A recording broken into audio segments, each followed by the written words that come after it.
नाज़रीन, welcome to Rani's beauty channel.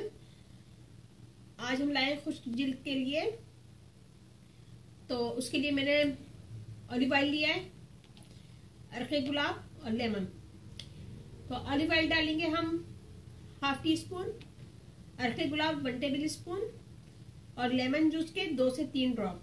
तो इन तीनों चीज़ों को हम पहले मिक्स करेंगे और मिक्स करने के बाद अच्छा सा पहले फेस वॉश करेंगे, फिर इसको लगाएंगे।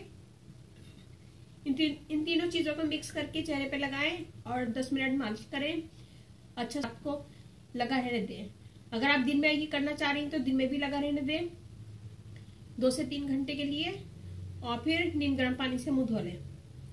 आप देखिएगा आपकी जिल्द से खुश्की खत्म हो जाएगी और जिल्द थोड़ा सा नरम और मुलायम होगी। तो ये करिएगा, बहुत अच्छा है ये खुश्क जिल्द वालों के लिए, ड्राई स्किन वालों के लिए बहुत अच्छा है ये। पेज ज्वाइन कीजिएगा रानी ब्यूटी टिप्स, उसे लाइक कीजिएगा और ये बनाएगा, मुझे बताएगा कैसा लगा। और अब इजाजत दीजिए, अल्लाह हाफिज।